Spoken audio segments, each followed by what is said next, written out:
Assalamu alaikum. My name is Mehreen Wazir and I am leading my group of 5 members: Iman Ali, Taiba Khalid, Mehreen Shahid, and Irza Suhail. And our project name is Simulation of Movie Theatre Line.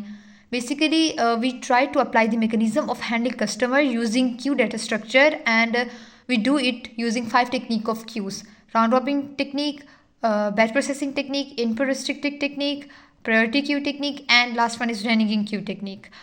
ये मैं first of all अपना आपको code simulate करके दिखाऊंगी, then मैं further इस code की overall working और अपना जो पार्ट है वो एक्सप्लेन करूंगी। फर्स्ट ऑफ ऑल मेरी ही टेक्निक के लिए हमें टाइम स्लाइस फिक्स करना पड़ेगा राउंड रॉबिन के अंदर, जो कि मैं फॉर एग्जांपल 9 फिक्स कर रही हूँ इधर। नेक्स्ट बैच प्रोसेसिंग टेक्निक के लिए हमें मैक्सिमम बैच साइज़ देना पड़ेगा, वो मैं 2 फिक्स कर देती हूँ इधर। और as it is a menu driven program, तो हमारे पास मेन्यू डिस्प्ले हो चुका है, तो मैं पहले कस्टमर को ऐड करा रही हूँ। और ये हमारे पास हमारे कस्टमर की सारी की रिक्वायरमेंट है कि उसके लिए हमें मतलब क्या क्या इन्फो चाहिए, और यहाँ पर हम डिस्क्राइब करेंगे कि हमारा कस्टमर रेगुलर होगा या वीआईपी होगा, और ये फर्दर मैं आपको एक्सप्लेन कर दूँगी कि वो किस बेस पर हम डिसाइड कर रहे हैं। और मूवी भी सेलेक्ट करेंगे क्योंकि ये मूवी थिएटर की लिए लाइन है। और अब हमारे पास तमाम हमारी क्यूज़ डिस्प्ले होकर आ गई हैं। तमाम के अंदर हमारे कस्टमर अपनी रिलेटिव क्यूज़ के अंदर इस टाइम ऐड हो चुके हैं, क्योंकि इस वक्त वीआईपी कस्टमर थे, तो तमाम के तमाम अभी वीआईपी के ही अंदर ऐड हुए हैं तमाम टेक्निक की क्यूज़ में। अब अगर मैं सर्विंग के ऊपर जाती हूँ तो बाकी क्यूज़ की सर्विंग हमारे पास हो जाएगी एक्सेप्ट बैच प्रोसेसिंग की, क्योंकि उसके अंदर हमें 2 का बैच साइज़ ही रिक्वायर है। मैं करके भी दिखाती हूँ। सर्विंग की तरफ हम आए, हमने सर्व किया राउंड रॉबिन में, वो अपने अकॉर्डिंग हो रहा है। यहाँ पर इनपुट रिस्ट्रिक्टेड के लिए यही हमारा मेन पॉइंट है कि फ्रंट से या रेयर से, तो मैं एक चूज़ कर लेती हूँ और हमारे पास सर्व हो गया और टोटल रेवेन्यू भी आ गया। अब हम अगर डिस्प्ले करें क्यूज़ को, और ये देखें हमारे पास राउंड रॉबिन में क्योंकि 9 सेकंड टाइम स्लाइस फिक्स किया था और वीआईपी को 15 सेकंड पाए थे, तो वो उसका 6 सेकंड रिमेनिंग टाइम रह गया है। बाकी वीआईपी क्यू के अंदर से भी, प्रायोरिटी क्यू के अंदर से भी, इनपुट रिस्ट्रिक्टेड से भी, लेकिन बैच प्रोसेसिंग में नहीं हुआ क्योंकि 2 का बैच फिक्स था।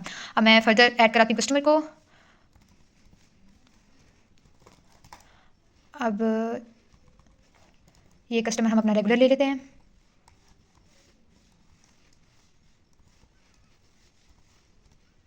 यहाँ पे हमारे पास रेगुलर कस्टमर आ गया। अभी तमाम क्यूज़ के अंदर दोबारा एज इट इज़ ऐड हो गया। अब अगर मैं प्रोसेसिंग की तरफ जाती हूँ सर्विंग के, तो तमाम क्यूज़ में से होगा, इस बार बैच प्रोसेसिंग में से भी हमारे पास होगा।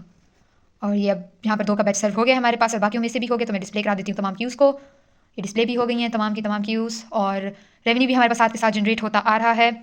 एंड फर्दर ये हमारे पूरे कोड की सिमुलेशन ये है। और बैच प्रोसेसिंग के अंदर अगर हम 3 का अगर बैच ऐड करते तो 2 कस्टमर को सर्व करता और बाकी 1 को नेक्स्ट बैच के अंदर डालता। ये थी मेरे पूरे कोड की सिमुलेशन। एंड नेक्स्ट अब हम इसके एक्सप्लेनेशन की तरफ जाते हैं। मैं एक ओवरव्यू अपने प्रोजेक्ट का आपको देती चलूँ। हमने अपने प्रोजेक्ट का स्टार्ट किया। यहाँ पर हमारे पास कुछ लाइब्रेरीज़ हैं। आयो स्ट्रीम आउटपुट एंड इनपुट के लिए हम यूज़ करते हैं Q. It is just a standard template library in C++ that holds the Q type customers in it. And D का भी सेम इसी तरह का है। IMNA भी हम सेट प्रोसीजन के लिए यूज़ करते हैं। एंड यहाँ पर window.h हमने स्लीप के लिए और वो ड्यूरेशन के लिए, मतलब जब हमारा कंसोल पर एनिमेशन हमें शो होगी उस सब के लिए हमने यूज़ किया है। और स्ट्रिंग हमने सीक्वेंस देने के लिए अपने करैक्टर्स को, और वेरियस उसके ऊपर टेक्निक्स के लिए लाइक मैनिपुलेशन के लिए, एक्सेस करने के लिए, इसके लिए हमने यूज़ किया। फर्स्ट ऑफ ऑल हमने कंसोल का जो टेक्स्ट कलर होगा उसको सेट करने के लिए सेट कलर का हमने फंक्शन लिया, जिसके अंदर टेक्स्ट का कलर डिस्क्राइब होगा कि कौन सा इम्प्लीमेंट होना है और किस तरह उसको कॉल किया जाएगा। नेक्स्ट प्रोग्रेस बार को शो कराने के लिए हमने यहाँ पर फंक्शन लिया है कि लाइक जो हमारे पास हमारी प्रोग्रेस बार होगी वो कितनी ड्यूरेशन के अंदर सारी हमें एनिमेशन शो होगी, किस तरह होगी, वो इसके अंदर हमने सारा कुछ डिसाइड किया हुआ है। फर्दर हमारे प्रोजेक्ट की सबसे इम्पॉर्टेंट और एक ही क्लास है जो है हमारे पास कस्टमर क्लास। इसके अंदर हमने वेरियस एट्रीब्यूट्स लिए कस्टमर के, जो हम उनसे एज ए इंफॉर्मेशन उनकी हम ले रहे हैं, और मुख्तलिफ और चीज़ें भी हैं जो हमने यहाँ पर एट्रीब्यूट्स को हमने लिया हुआ है। For example remaining time, total service time, ticket price and service time, ये सब कुछ जो हम नेक्स्ट फर्दर एक्सप्लेन करेंगे कि कौन किसके अंदर इम्प्लीमेंट हो रही है कौन सी चीज़। और ये आगे हमने कंस्ट्रक्टर के थ्रू इसको इनिशियलाइज भी कर दिया है। ये बाकी पार्ट मेरे ग्रुप मेंबर्स आपको साथ साथ समझाते जाएंगे। बेसिकली मेरी टेक्निक जो इस कोड के अंदर है वो है राउंड रॉबिन की टेक्निक। तो फर्स्ट ऑफ ऑल उसको राउंड रॉबिन को डिस्प्ले कैसे कराया है वो यहाँ पर हमारे पास मौजूद है। डिस्प्ले का एक हमने फंक्शन बनाया है जिसके अंदर फर्स्ट ऑफ ऑल मैं अपनी वीआईपी राउंड रॉबिन की वीआईपी क्यू को डिस्प्ले कर रही हूँ इन एनिमेटेड फॉर्म। पहले वो चेक करेगा अगर हमारी वीआईपी क्यू एम्प्टी है क्यू, तो यहाँ पर सिर्फ हम एम्प्टी का एक शो करा देंगे कि क्यू एम्प्टी, अदरवाइज वो उसको छोड़ के नेक्स्ट स्टेटमेंट पे एंटर होगा, जिसके अंदर हम फर्स्ट ऑफ ऑल एक टेम्परेरी क्यू बना रहे हैं वीआईपी क्यू की राउंड रॉबिन के अंदर। टेम्परेरी क्यू बनाने का मकसद हमारा यही है कि ताकि फर्दर हमें क्यू के अंदर मौजूद डेटा के ऊपर मैनिपुलेशन कुछ भी करनी पड़े, किसी भी किस्म का फंक्शन परफॉर्म करना पड़े, तो हम डेटा लॉस ना कर चुके हों। क्योंकि अगर हमने यहीं पर ही अपना करंट स्टेटस को शो करा दिया तो ये है कि हमारा जो उसके अंदर डेटा होगा वो परमानेंटली रिमूव हो जाएगा। अगर मुझे फर्दर उस डेटा के ऊपर कोई ना कोई फंक्शन परफॉर्म कराना है, वहाँ के कस्टमर को सर्व कराना है, तो उसके लिए ज़रूरी है कि मैं एक टेम्परेरी क्यू बनाऊँ ताकि जो सिर्फ करंट स्टेटस क्यू का होगा वो शो कराने के लिए मैं यूज़ कर सकूँ और मेरा परमानेंट मतलब डेटा मेरा परमानेंट स्टोर रहे जब तक मैं कम्प्लीटली सर्व नहीं करती।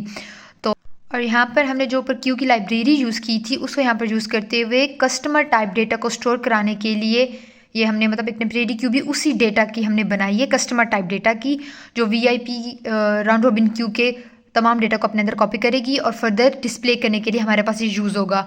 और यहाँ पर फर्दर हमने डिस्प्ले करने का मैकेनिज़्म भी अप्लाई कर दिया है और सेम एज़ रेगुलर क्यू में भी यही होगा। पहले चेक करेगी एम्प्टी है तो शो करा देगी मैसेज, अदरवाइज एक टेम्परेरी क्यू बनेगी जो तमाम डेटा को अपने अंदर कॉपी करेगी और हमें क्यू को डिस्प्ले करके दिखा देगी।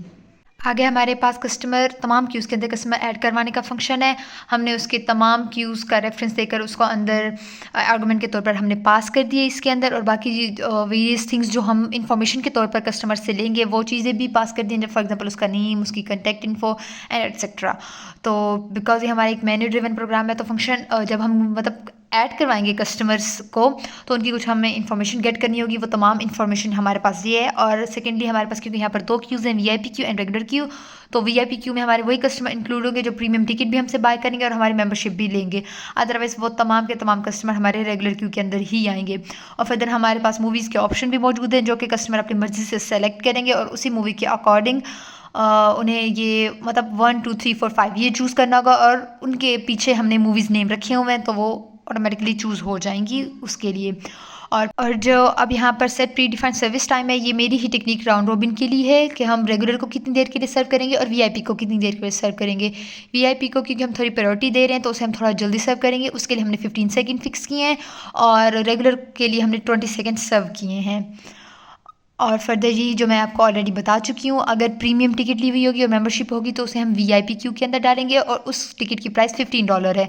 अदरवाइज़ उसे हम रेगुलर क्यू के अंदर डालेंगे उस कस्टमर को और उस टिकट की प्राइस हमारे पास $10 है। फर्दर बाकी मेरे ग्रुप मेंबर्स अपनी अपनी टेक्निक का तमाम पार्ट आपको साथ साथ समझाते जाएंगे। और एक और इम्पॉर्टेंट फंक्शन सर्व का फंक्शन जो कि हमारे तमाम टेक्निक की क्यूज़ को सर्व कर रहा है। इसके अंदर भी इस फंक्शन के अंदर भी हमने आर्गूमेंट्स के अंदर तमाम टेक्निक की क्यूज़ को पास किया और मेजर कुछ और थिंग्स जो कि टाइम स्लाइस है, हमारे पास टोटल रेवेन्यू है और मैक्सिमम बैच साइज़ और ये तमाम चीज़ें हमने ऐड की हैं। First of all round robin की सर्विंग की तरफ आते हैं। अगर हमारे पास क्यू एम्प्टी हुई तो ये इस फर्स्ट स्टेटमेंट को स्किप कर देगा, अदरवाइज़ क्यू एम्प्टी ना हुई तो इसको वो फॉलो करेगा और यहाँ पर वीआईपी कस्टमर की क्यू के अंदर जो फर्स्ट हमारे पास कस्टमर होगा उसको एक्सेस करेगा। इस लाइन के अकॉर्डिंग कस्टमर क्यू का हमने रेफरेंस प्रोवाइड किया हुआ है, means that VIP round robin Q के अंदर जो फर्स्ट कस्टमर होगा उसको हम एक्सेस कर लेंगे एंड उसको उसके यहाँ पर हमने डिस्प्ले करा दे कि कौन सा कस्टमर फ़िलहाल सर्व हो रहा है। और सर्विंग मैकेनिज़्म कंप्लीट होने के लिए हम थोड़ा सा गैप लेंगे कि इतनी देर में कस्टमर सर्व हो रहा है। और ये जब सर्व टाइम की स्टेटमेंट है ये इम्पॉर्टेंट है, लाइक हम मिनिमम टाइम चूज़ करेंगे कि कस्टमर को कितने टाइम के लिए सर्व किया जाए।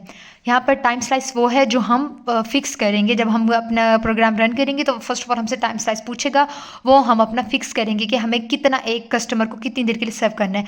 और जो रिमेनिंग टाइम है वो वीआईपी का वो टाइम है जो से टोटल रिक्वायर है। अब मेरे प्रोग्राम के अंदर वीआईपी को 15 सेकेंड रिक्वायर है सर्व होने के लिए और फॉर एग्जाम्पल मैं टाइम स्लाइस देती हूँ 10 सेकेंड के लिए, तो मीन्स डैट इन दोनों में से जो कम टाइम होगा हम पहले उसको उतने टाइम के लिए सर्व करेंगे जो कि 10 सेकेंड होगा और हम उसे 10 सेकेंड के लिए सर्व कर देंगे। यहाँ पर हमने मोनोपोलाइजेशन की चीज़ को देखते हुए ये चीज़ इंप्लीमेंट की है कि लाइक अगर टाइम स्लाइस 10 सेकेंड फिक्स किया हुआ है तो उससे ज़्यादा सर्व नहीं करना अगर कस्टमर को रिक्वायर है भी। और अगर कस्टमर को अब सर्विंग के लिए 5 सेकेंड चाहिए तो टाइम स्लाइस भले ही 10 सेकेंड का लेकिन हम उसे 5 सेकेंड के लिए ही करेंगे, ज़्यादा सर्व नहीं करेंगे। और यहाँ पर हम उसका रिमेनिंग न्यू टाइम आप कैलकुलेट करेंगे। यहाँ पर remaining new time equal to remaining old time minus serve time calculate होगा। रिमेनिंग ओल्ड टाइम हमारे पास स्टार्ट में 15 सेकेंड था, serve time for example 10 second था, तो 5 सेकेंड रिमेनिंग रह गया। और ये जगह हमारी यही चेक करी है कि अगर कम्प्लीटली सर्व हो गया है तो हम उसे ओरिजिनल हमारी जो क्यू है उसके अंदर से पॉप कर देंगे। और सेम एज दी मतलब तमाम का तमाम यही प्रोसीजर हम अपने रेगुलर क्यू के कस्टमर के साथ भी इम्प्लीमेंट करेंगे राउंड रॉबिन के अंदर। अब नेक्स्ट हम अपने मेन की तरफ आ जाते हैं। हमने तमाम यहाँ पर क्यूज़ को और बाकी चीज़ों को कुछ को डिक्लेयर किया, कुछ को साथ साथ इनिशियलाइज़ भी हमने किया है। और यही जो मेन इंपॉर्टेंट रिक्वायरमेंट है राउंड रोबिन के लिए, ये पहले हम आस्क करेंगे कस्टमर से। यहाँ पर हमारे पास बैच प्रोसेसिंग के लिए वो भी करेंगे। फिर हमारा मैंने आपको पहले भी बताया था कि ये एक मेन्यू ड्रिवन प्रोग्राम है, तो उसके अकॉर्डिंग हमारा मेन्यू डिस्प्ले होगा और फिर फर्दर अपनी चॉइस के अकॉर्डिंग ही कस्टमर चूज़ करता जाएगा और प्रोग्राम वर्क करता जाएगा। अस्सलाम वालेकुम, मेरा नाम तैयबा खालिद है और मैंने इस प्रोजेक्ट में सिंपल प्रायोरिटी क्यू को इम्प्लीमेंट किया है। सिंपल प्रायोरिटी क्यू बेसिकली हम लोगों की वीआईपी कस्टमर्स को प्रायोरिटाइज करती है। जब तक तमाम वीआईपी कस्टमर्स को सर्व नहीं कर दिया जाता ना, तब तक रेगुलर कस्टमर्स की तरफ मूव नहीं करते। इसमें बेसिकली हम लोगों ने एक कंपैरेटर बनाया है वीआईपी प्रायोरिटी क्यू के लिए टू मेक श्योर कि वीआईपी कस्टमर्स को प्रायोरिटाइज किया जाए। हम लोगों ने सबसे पहले एक स्ट्रक्चर बनाया है कंपेयर कस्टमर के नाम से, जिसमें हम लोगों ने एक बूल ऑपरेटर को यूज़ किया है और हम लोगों ने कस्टमर्स की दो क्लासेस बना दी हैं, C1 और C2 के नाम से। ये वाली स्टेटमेंट हम लोगों को एक बूलियन वैल्यू रिटर्न करती है। बेसिकली अगर C1 के पास मेंबरशिप नहीं है और C2 के पास मेंबरशिप है, तो हम लोगों को ट्रू वैल्यू रिटर्न हो जाएगी। और ये इस बात को इंश्योर करेगा कि C1 एक नॉन वीआईपी कस्टमर है और C2 वीआईपी कस्टमर है। और फिर उसी के अकॉर्डिंगली हम लोगों के तमाम कस्टमर्स अलग-अलग क्यूज़ में फॉलो हो जाएंगे। उसके बाद हम लोगों ने एक फंक्शन बनाया है करंट क्यूज़ को डिस्प्ले कराने के लिए, और इस फंक्शन का नाम डिस्प्ले ऑल क्यूज़ है। इसमें हम लोगों ने काफ़ी सारे पैरामीटर्स पास किए हैं और इसमें बेसिकली हम लोगों ने क्यूज़ को बाय रेफरेंस पास किया है और ये तमाम क्यूज़ इंडिविजुअली अपने अंदर कस्टमर्स को होल्ड कराने के लिए रिस्पॉन्सिबल हैं। इनमें हम लोगों ने दो डी क्यू के पैरामीटर्स पास किए हैं, इनपुट रिस्ट्रिक्टेड क्यू और बैच प्रोसेसिंग क्यू के लिए। और उसके बाद हम लोगों ने एक इंट डेटा टाइप का पैरामीटर पास किया टोटल रेवेन्यू के नाम से, जो कि हम लोगों को एंड में टोटल रेवेन्यू जनरेट करके देता है जब हम लोग अपने तमाम कस्टमर्स को सर्व कर चुके होते हैं। एंड उसके बाद ये वाली कमांड हम लोगों की कंसोल स्क्रीन को क्लियर करती है। बेसिकली जब हम लोगों को अपने करंट क्यू का स्टेटस देखना होता है, तो हम लोगों की कंसोल स्क्रीन एक तरह से हम लोगों के लिए रिफ्रेश हो जाती है, ताकि हम लोग अपने करंट क्यूज़ के स्टेटस को देख सकें। And that's all about my part. अस्सलाम वालेकुम, मेरा नाम महरीन शाहिद है और मेरे इस प्रोजेक्ट में पार्ट है इनपुट रिस्ट्रिक्टेड क्यू का। इनपुट रिस्ट्रिक्टेड क्यू में बेसिकली ये होता है कि हम कस्टमर को ऐड रेयर एंड से करते हैं और उसको रिमूव जो है वो फ्रंट एंड से भी कर सकते हैं और रेयर एंड से भी कर सकते हैं। इस कोड में ये बताया गया है कि फ़र्स्ट ऑफ ऑल हम चेक करेंगे कि अगर क्यू एम्प्टी है तो हम उसे एम्प्टी डिस्प्ले करा देंगे, अदरवाइज़ हम एक लूप चलाएंगे जिसमें हम कस्टमर का जो डाटा है, नेम, मूवी और मेंबरशिप को हम डिस्प्ले करा देंगे। इसके अलावा अगर हम इनपुट रिस्ट्रिक्टेड क्यू की सर्विंग की बात करें, तो अगर क्यू एम्प्टी नहीं है तो हमें दो ऑप्शन डिस्प्ले होंगे, एक सर्व फ्रॉम फ्रंट का और एक सर्व फ्रॉम रेयर का।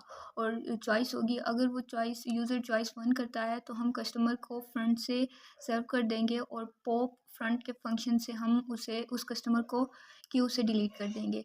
अगर सेकंड ऑप्शन चूज़ करेगा तो हम कस्टमर को रेयर से सर्व करेंगे और पॉप डॉट बैक के फंक्शन से हम उसे कस्टमर को क्यू से डिलीट कर देंगे। अस्सलाम वालेकुम, मेरा नाम इर्ज़ा सुहेल है। मेरा इस प्रोजेक्ट में पार्ट बैच प्रोसेसिंग क्यू है। बैच प्रोसेसिंग क्यू का मेन मकसद टाइम को हैंडल करना होता है। एक एक कस्टमर को सर्व कराने के बजाय हम एक बैच में कस्टमर्स को सर्व करा देते हैं। इससे वर्क फ्लो स्मूथ रहता है और टाइम भी सेव हो जाता है। फॉर एग्जांपल हमने 10 कस्टमर का बैच साइज़ रखा है, 10 कस्टमर्स कंप्लीट होते ही हम बैच को सर्व करा देंगे। अगर 9 कस्टमर हैं, हम तब सर्व नहीं कराएंगे जब तक कंप्लीट नहीं हो जाएगा बैच का साइज़। और अगर 10 से ज़्यादा कस्टमर आते हैं, तब भी हम बैच को प्रोसेस नहीं कराएंगे, क्योंकि हमने बैच का साइज़ 10 रखा है फॉर एग्जांपल। तो जो बाकी जो कस्टमर 10 से ज़्यादा आएंगे, उन्हें हम नेक्स्ट बैच के लिए सर्व करा देंगे। ये क्यू बहुत एफिशिएंट रहती है। जब ज़्यादा ट्रिप्स, फैमिलीज़ वगैरह आती हैं, तो तब टाइम को हैंडल करना बहुत ईजी हो जाता है। अस्सलाम वालेकुम, मेरा नाम ईमान अली है और इस प्रोजेक्ट में मेरी टेक्निक का नाम है रेनेजिंग क्यूज़। इस टेक्निक में ये होता है कि हम अपने प्रोग्राम के स्टार्ट में अपने कस्टमर्स को एक मैक्सिमम वेट टाइम असाइन करते हैं। वो उतनी देर उस क्यू में वेट कर सकते हैं और उसके बाद जब उनका मैक्सिमम टाइम इंक्रीज़ हो जाता है तो वो ऑटोमेटिकली उस क्यू को लीव कर देते हैं। रेनेजिंग क्यूज़ दोनों वीआईपी और रेगुलर क्यूज़ के लिए वर्क करता है। इसको बनाने के लिए हमने एक फंक्शन क्रिएट किया है इंक्रीजिंग टाइम का, जिसके अंदर हमने अपनी क्यूज़ की कॉपी ऐड की है। सबसे पहले अगर हम वीआईपी क्यू को चेक करना चाहते हैं कि वीआईपी क्यू में जो कस्टमर्स है अगर उनका टाइम इंक्रीज़ हो गया, तो उसके लिए हम सबसे पहले चेक करते हैं, अगर तो वो एम्प्टी नहीं है तो उसमें से हम कस्टमर रिट्रीव कराते हैं और उसको रिमूव करते हैं और उनका जितना टाइम उन्होंने क्यू में स्पेंड किया होता है हम उसको इंक्रीमेंट करते जाते हैं।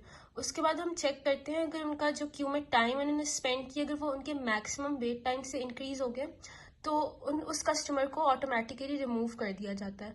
इसी तरीके से हम रेगुलर क्यूज़ भी ऐसे ही चेक करते हैं। अगर रेगुलर क्यू एम्प्टी नहीं है तो उसमें से कस्टमर को रिट्रीव कराते हैं और रिमूव कराते हैं, और उनका फिर जो क्यू में टाइम होता है उसको हम इंक्रीमेंट करा देते हैं। फिर उस टाइम को हम मैक्सिमम वेट टाइम से कंपेयर करते हैं और चेक करते हैं, अगर वो ज़्यादा हो जाता है मैक्सिमम वेट टाइम से तो फिर वो कस्टमर रिनेज कर जाता है।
ये जो कस्टमर था उसने रिनेज कर दिया क्योंकि उसका टाइम एक्सीड हो गया था 3 सेकेंड से। हमने मैक्सिमम वेट 3 सेकेंड रखा था, इसलिए अगर हम इसको सर्व कराते हैं